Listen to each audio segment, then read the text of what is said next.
Hey everyone, either welcome back or welcome to my channel.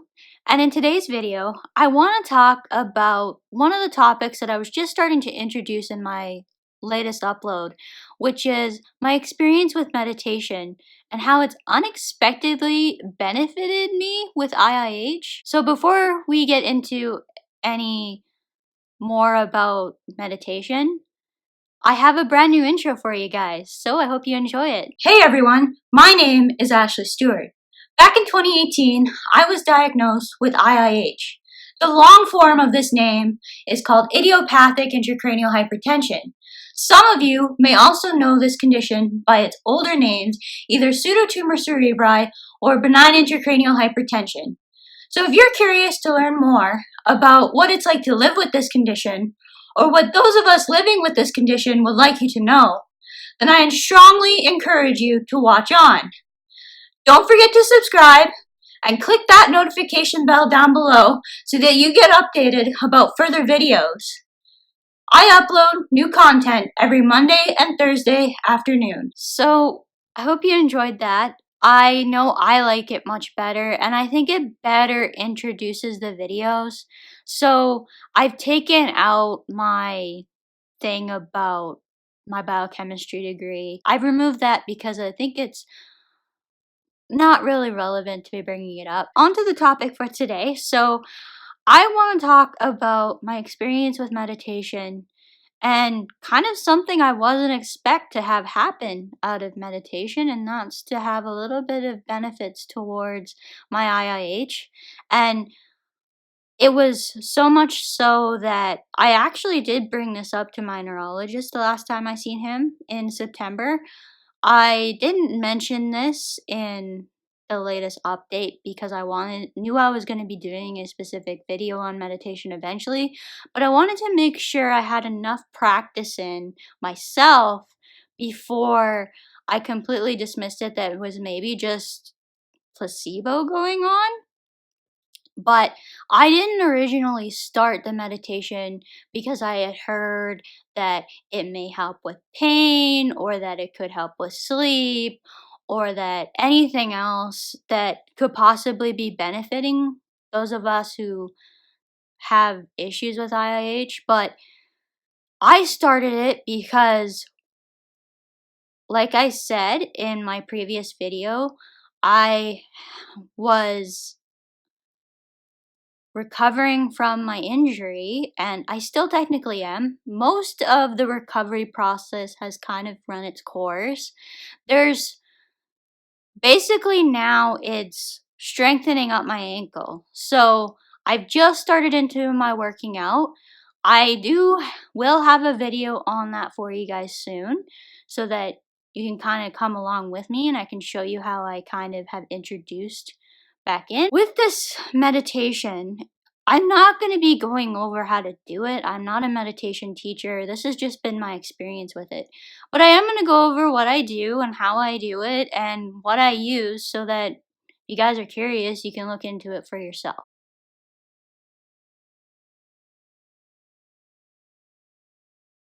Like I said, I first originally started this because I needed a way to keep me looking forward to something every single day and kind of achieving a similar type state to what I achieved with the Zumba fitness. When I do the Zumba fitness, you kind of reach a point during the workouts that it seems to be that you almost achieve a state that is undescribable. And I didn't realize that this is what was keeping me coming back to the Zumba fitness, but I have to make exercise enjoyable. And I've noticed this when I'm on the bike too.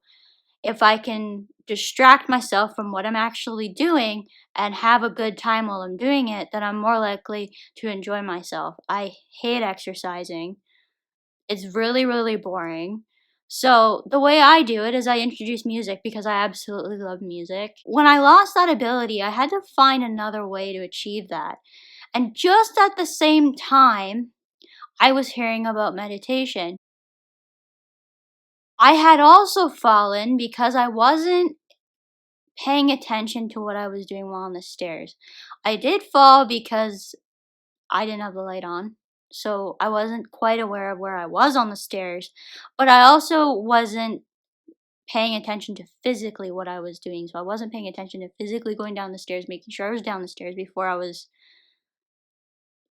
was daydreaming a lot. My mind was distracted. I had heard that the meditation could actually help with this distracted, with the mind jumping, basically. It's in meditation, it's referred to as monkey mind kind of thing. So you're constantly jumping from one topic to another.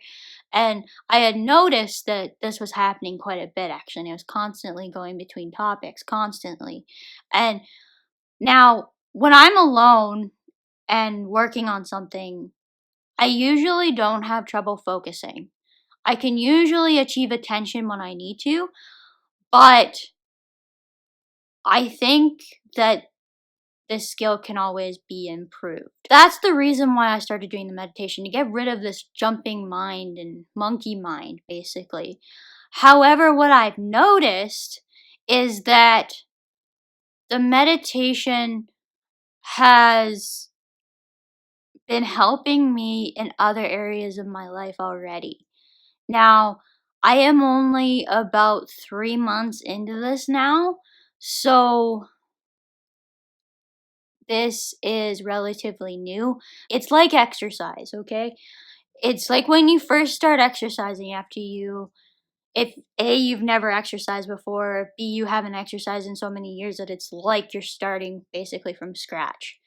And actually, I considered from where I was with my exercise compared to where I am now, like before I got really sick with the pyramid, I was exercising every single day for a minimum of a half an hour. So then I went to like nothing for almost like 5 months because I was either sick and then when I did get back to it, I had to slowly work into it. So I think I started the last time at about 3 workouts a week, but I'll get into this in a different video.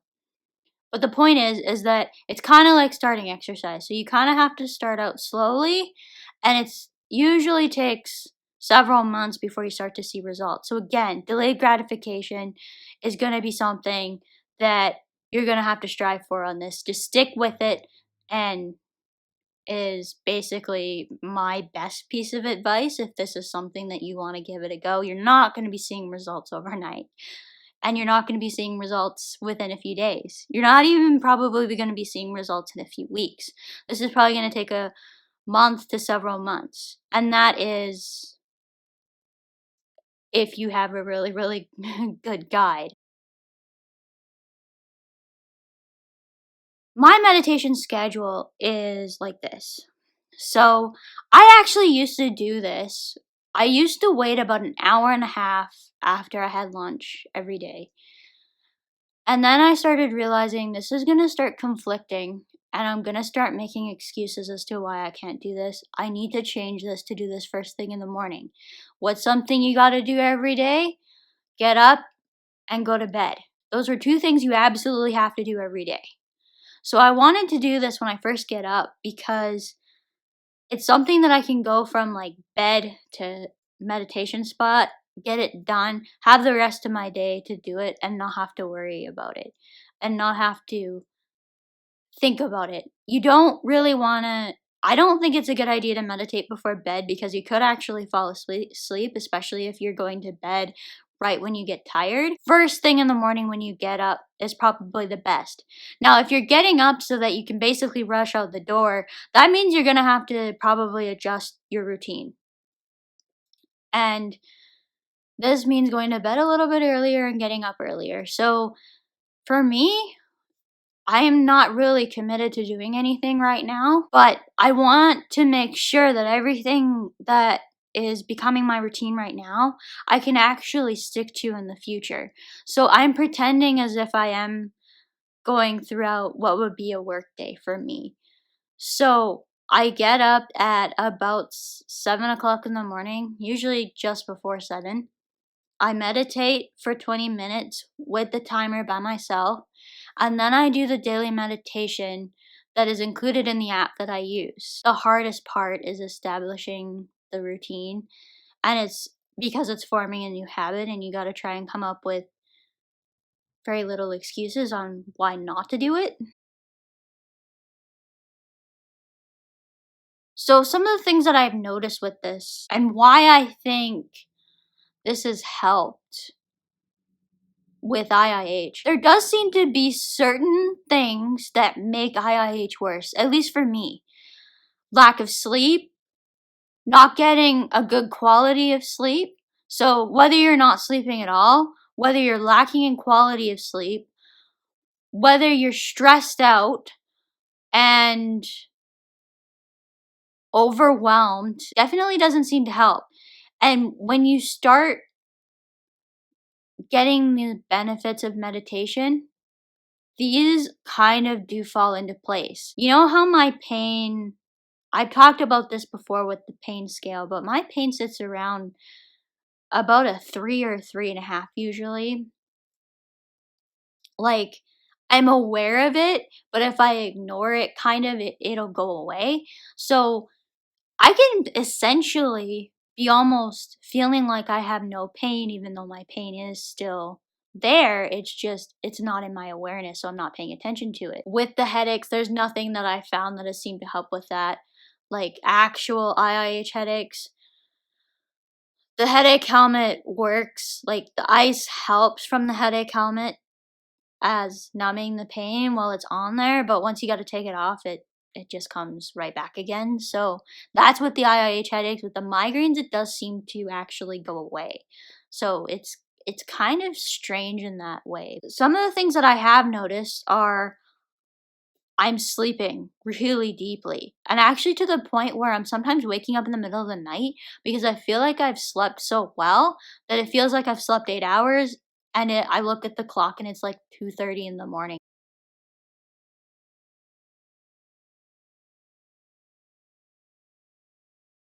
Now I go back to sleep because I need my sleep. So I will take any amount of sleep. I do tend to sleep more too when I'm not feeling good because the sleeping is one way to definitely not deal with the pain because you're not really conscious to be aware of it.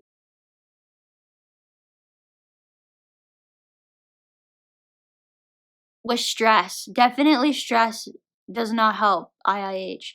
I noticed that when my stress levels are high, that I definitely seem to get more headaches, but I don't really know if those are related to IIH or not. That could be just correlation, not causation. So it could be, but I know that when I was in school, it was bad.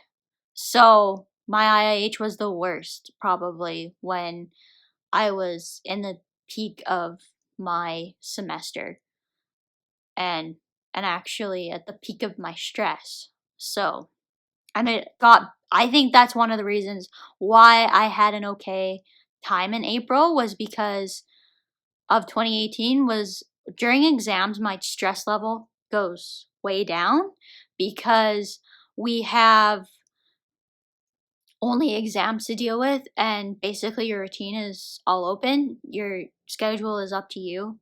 And that is so helpful for so many different reasons. So there's no assignments, no labs, no lectures, and there's no deadlines except for when you have to be ready for your exam. So I think that's probably why my stress levels extremely went down my even though I was really, really stressed out about exams, I wasn't really feeling it until I actually had to